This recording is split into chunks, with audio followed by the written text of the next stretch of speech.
Ngayong araw pipirmahan. Ngayong araw daw pipirmahan ni Pangulong Marcos ang 2026 budget. Kaya lang may kumakalat ngayon na balita.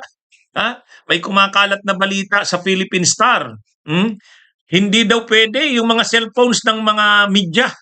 Kaya nagre-react yung media. Bakit naman hindi pwede yung cellphones namin? Anyway, pag-usapan natin mamaya yan. Ngayon ding araw, may press conference. Itong si Singson. Mayroon daw pasabog. Matindi daw ang mga pasabog ngayon ni Chavit Singson. Kung ano yan, alamin natin mamaya. Pero ang mainit munang balita ngayon na nangyari, inaresto na si retired Major General Romeo Pocis.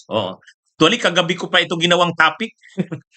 Kung napanood niyo yung topic ko niyan kahapon, alam naman natin na aarestuhin na yan ngayong araw. Pagdating niya sa airport, aarestuhin na. Pinalabas na yan kahapong balita na yan. Pero ngayon, totoo nangyari nga. Arestado na si retired Major General Pocis. Ngayon, habang inaaresto si Pocis, grabe, nagtatalak talaga si Topacio, ang abogado ni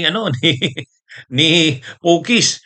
Hindi daw nila palalampasin ang nangyaring ito. Yun naman ang reklamo ni Topacio. Na-violate daw ang rights ni Pocis ayon kay Topacio. Alam niyo mga kabunyog, wala naman dapat masyadong ireklamo nito sila Topacio. Alam niyo, ginagawa na lang naman madrama ni Topacio.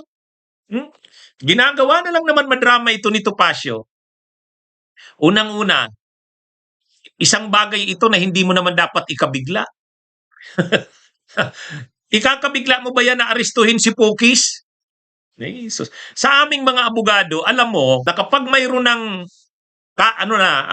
resolution ang prosecutor o ang fiscal, ang desisyon ng prosecutor after ng preliminary investigation, kapag dumaan sa preliminary investigation at ang findings ay mayroong prima facie evidence at reasonable certainty of conviction, ayan, pag nagsabi ang prosecutor sa resolution niya, wherefore, pag nagkagano na, premises considered, mayroong prima facie evidence at reasonable certainty of conviction, mayroong probable cause, ano na yan? Automatic na yan, asahan mo na, araw na lang ang hinihintay, lalabas na ang arrest warrant niyan. Pag may arrest warrant niyan, di siyempre, anong gagawin ng autoridad? Di siyempre, aarestuhin na yan. Kaya lang bakit ko sinasabing wala namang masyado dapat unang-una, inciting to sedition lang yan? Inciting to rebellion lang yan? Sa totoo lang, mga kabunyog, mga kababayan, inciting to sedition, inciting to rebellion. Ano ba yan? Hindi naman yan mabigat na kaso eh. Bailable naman yan. Anong big deal? Anong big deal niyan? Kahapon may mga press release pa si Topacio bilang tagapagsalita ng PDP Laban. Diniscuss ko na yan kagabi kasi may press release nga si Topacio. Mga kabunyog, mga kababayan, kahapon may press release si Topacio, aarestuhin daw sa airport si Pocis. Alam na pala nila eh. Ano naman ang dyan? So wala namang bago yan. Ito kahapon yung ito yung balita niyan kahapon. Mga kabunyog. Ayan January 4, 2026, PDP. Anong PDP? Partido Demokratiko Pilipino. Yan yung partido ni Duterte. Ang spokesperson niyan, si Topacio. Sabi kahapon, airport arrest planned for retired Air Force General on sedition charges. Kahapon yan binalita ko na yan kahapon. Sabi ko, wala namang masyadong, ano bang dyan? Ano bang malaking issue dyan? Si Topacio ang puhunan sa pagiging abogado, bunganga o ingay. Hindi naman kailangang mag-iingay pa niyan. Unang-una, simpleng kaso lang yan. Inciting to sedition or inciting to rebellion. Bailable offense yan. At saka, hindi naman itinago, hindi naman sinikrito. Nalaman niya na nga kaagad kahapon. Ibig sabihin, lumabas na ang arrest warrant ng korte, i-implement na yan ng authorities. Ganun lang naman yan eh. Kung ikaw abogado ka ng kliyente mo, alam mo nang nasa korte na ang kaso, i-expect mo na susunod na mga araw, lalabas na niya ng arrest warrant. Maghanda ka na. O, buti nga sila Topacio na timbrihan eh. Nasabihan na aarestuhin na si Pukis. O ngayon, pagka-aresto niyan ngayon, pusta, ngayong araw, makakalaya din yan. Ha? Ngayong araw, makakalaya din yan. Bakit makakalaya yan? Bailable naman yung offense na yan. Bailable naman yung offense na yan. Ha? Sa totoo lang, reklamo na yung reklamo itong mga DDS na ito tungkol sa aresto na yan. Mabuti nga ngayon, dinadaan sa due process. Nung panahon ng Tatay Digong nyo, may due process ba? Wala. Ha? Na, ano noon, pinagsususpitsahan ka pa lang, patay ka na. Oh. Ha? Diba? Ito, akala mo naman nung panahon ni Tatay Digong nila, grabe ang due process. Ngayon nga, buti nga sa kanila, binibigyan sila ng due process. Buti nga sa kanila, kinakasuhan pa sila eh.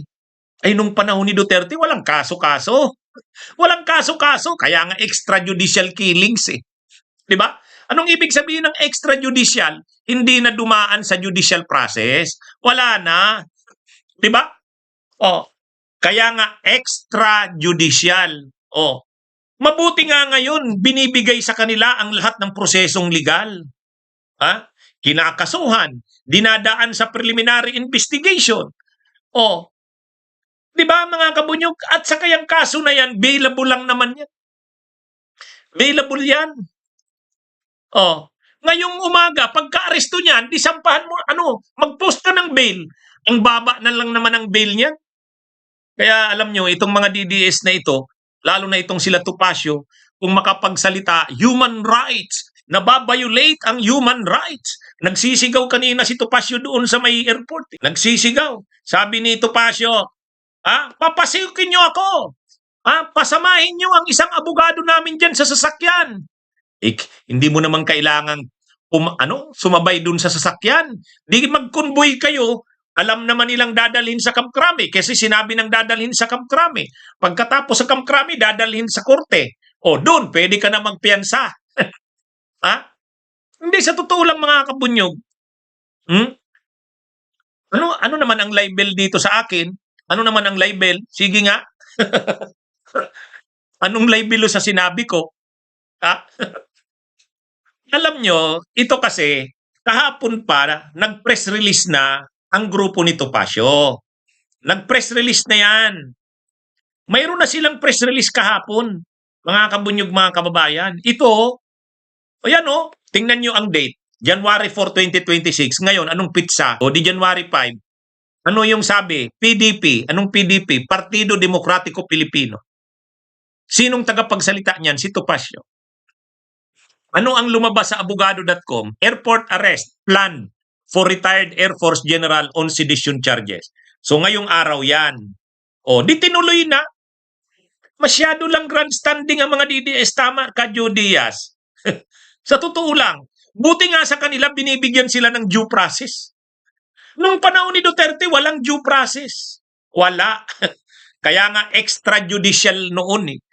O, yung mga pinagsususpitsahang gumagamit ng droga, nasa lista ka pa lang. Kinaumagahan, timbuang ka na. Pwedeng pinatay ka ng riding in tandem o kaya papalabasin ng laban ka. Patay. Yan yung nangyari noon. Ngayon, buti nga ito. Saka ano namang ine-expect nila? Ano ang kaso nito ni Pukis? Inciting to sedition. Inciting to rebellion. Ano ang ibig sabihin ng inciting?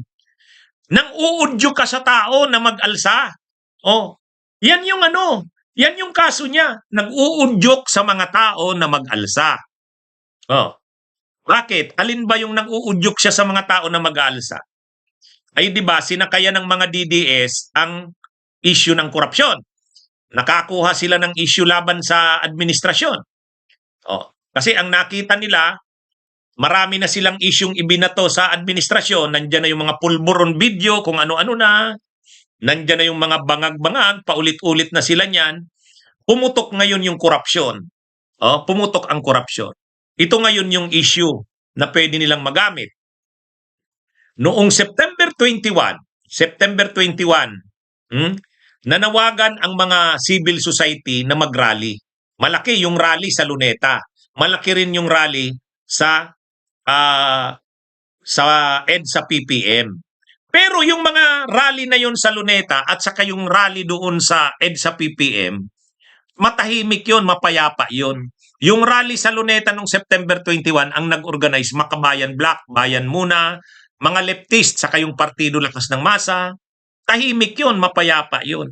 Yung rally sa EDSA PPM, matahimik din. Ang nag-organize nun, simbahan, civil society. Pero may inorganize na rally itong sila Pokis doon sa Camp Aguinaldo, Gate 4. Ito sila Pokis ang nag-organize. Ang grupo nila, mga DDS, mga retired officers ng military. Panawagan nila sa mga military, mag-withdraw na ng support. Grabe na ang corruption daw. I-withdraw na ninyo ang military support at police support. Nananawagan sila kay Browner na makipag-usap sa kanila, makipag-dialogo. Yan yung pinagmulan ng kaso niyang inciting to sedition. Nananawagan ka sa military, retired officer ka, nananawagan ka sa mga retired at mga active sa serbisyo, na alisin na yung suporta, i-withdraw na ang suporta sa presidente, sa pangulo, dahil grabe na daw ang korupsyon. Di ba? Anong ibig sabihin nun? Yun yung kaso ng inciting to sedition. Nang uudyo ka sa tao, i-withdraw na, alisin na ang suporta ng mga military. Pinapanawagan nila, nandun sila sa Gate 4, nagrally sila dun. Kaya lang, hindi naman nag-respond ang mga military at ang pulis. Pagkatapos, nagrally na naman sila nung November, 15, 16, 16, 17, 18. Sinabayan nila yung iglesia ni Cristo Rally. Nagrally yung iglesia sa Luneta, itong sila Pukis nagrally din doon sa may EDSA PPM. Ay mayroong mga salita doon na nananawagan na ng pag-aalsa. Medyo doon na naman sila na yan yung mga issue ng inciting to sedition. Ngayon, guilty ba niyan si Pukis? Guilty ba? I-determine yan kung guilty siya, korte. Yung preliminary investigation, hindi naman guilt ang dinidetermine doon. Ang dinidetermine lang sa preliminary investigation ng prosecutor, may prima facie evidence ba? Mayroon bang reasonable certainty of conviction? Malaki ba ang tsansa na makukonvict siya? Yun. Ang nakita ng prosecutor na mayroong prima facie evidence, reasonable certainty of conviction, higit pa yan sa probable cause, pwede siyang sampaan ng kaso. So ito na yon. Kung guilty ba siya o hindi, ang magdidetermine yan, korte. So bahala siya magdepensa sa korte. Ano ba yon? Ano bang problema doon? Ano naman talaga yung mga sinabi na, yung mga ginawa naman talaga nila, nagbo-border naman talaga sa sedition eh. Sasabihin natin, hindi pa naman sedition yun, attorney. Kaya nga inciting to sedition, hindi sedition. Iba ang sedition sa inciting to sedition. Kapag nagkaroon ng pag-aalsa, yan yung sedition. Pero kapag inuudyukan mo pa lang ang tao na mag-alsa, yun ang inciting to sedition. Di ba? Ngayon, ano ang depensa ni Pukis doon? Depensa ni Pukis dyan, simple lang naman. Freedom of expression. Freedom of speech. Di ganun lang naman ang gawin. Unang-una, may abogado naman siya. Nandiyan naman si Topacio. Di ang gawin ni Topacio, idepensa siya. Diba? Bakit ba napakalaki para sa kanila, big deal ng masyado ito. Ngayon, pwede ba silang maalisan ng pensyon? Pwede yan. Pag na-convict na sa korte. Kapag na-convict sa korte, yun ang magiging implication yan. Kasi pag na-convict sila sa korte, pwedeng gamiting basihan yan ng AFP para hindi na sila bigyan ng pensyon. Ganyan talaga. Alam nyo, mabuti pa nga dito sa mga ito, kinakasuhan sila ng inciting to sedition, inciting to rebellion. Yung mga mga aktivista nga. Yung mga aktivista, ang kinakaso sa kanila, arson, rape, common crimes ang kinakaso. Yung mga aktivista, kinakasuhan, rape, arson. Kaya hindi ka agad-agad nare-release ang mga aktivista Bakit? Yung mga leftist na aktivista, Kasi ang kinakaso sa kanila, illegal possession of firearms and explosives, non-bailable yun. Kahit nag-rally ka lang, ang ikakaso sa'yo, illegal possession of firearms and explosive. Buti nga dito kila Pokis ang kinakaso, yung totoo inciting to sedition, inciting to rebellion. Tapos ang dami pa nilang reklamo. Di ba? Di ba? Oh, hindi mga kabunyog, sa totoo lang. Ako ang dami kong nahawakang kaso kasi human rights lawyer ako. May mga nahawakan akong kaso, pastor ng simbahan. May nahawakan akong kaso, estudyante, senior high school student. Ano ang kaso nila? Illegal possession of firearms and explosives, non-bailable. Oh, sa kanila, ano ang ikinaso sa kanila? Ang ikinaso sa kanila, inciting to sedition, which is tama lang. Kasi ang tingin ng gobyerno, nanguudyok sila sa tao na mag-alsa, sa mga pulis, sa mga military. Kaya sila kinasuhan yan. Ngayon, sa tingin nila, hindi sila guilty kasi freedom of expression lang naman yan. O di magdepensa kayo. Ganun lang naman yan. Hindi big deal yan, mga kabunyog. Saka bailable yan. Yun ngang mga hawak kong kaso, ha? Yung mga hawak kong kaso, hindi bailable. Kasi ang kaso, illegal possession of firearms and explosives. Mas mabigat yun. Pero aktivista lang yun, ha? Aktivista lang. Tinaniman lang ng mga ebidensya. Kaya lang anong magagawa natin? Ganyan talaga eh. Ito, buti nga ito, hindi naman sila tinaniman ng ebidensya eh. Oh, hindi naman. Ang kinaso sa kanila, yung inciting to sedition, inciting to rebellion. Bakit? Nanawagan nga sila na i-withdraw na ang support ng military at ng PNP sa gobyerno. Oh, yan yun. Tapos ngayon, ang dami ng reklamo ni Topacio. Ang dami ng reklamo. Panahon nga ni Duterte, hindi kinakasuhan eh. Makikita mo, nakatimbuwang na lang. Pinapalabas, pinatay ng riding in tandem. Pinapalabas ng laban. Oh, yan yun.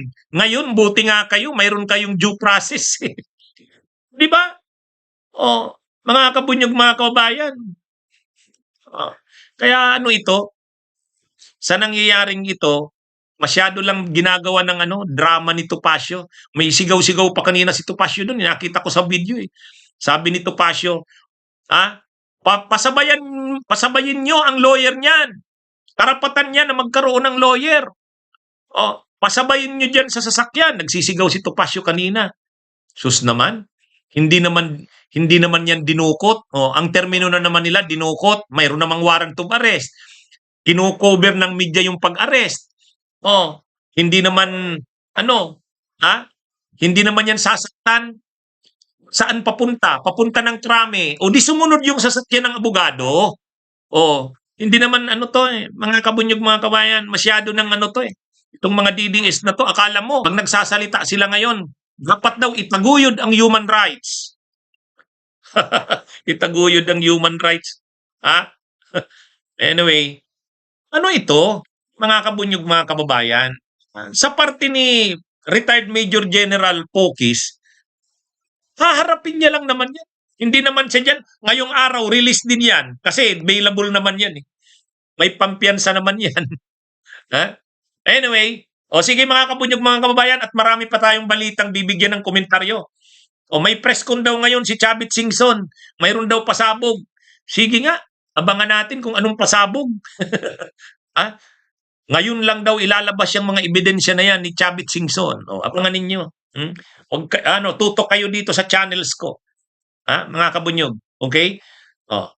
Bunyog, bunyog, halikan na kasama ka. Bunyog, kapag buklod ay may pag-asa. Luzon, Visayas, Mindanao, isa ang pananaw. Sa bagong Pilipinas ang bunyog isisigaw. Bunyog, bunyog, bunyog.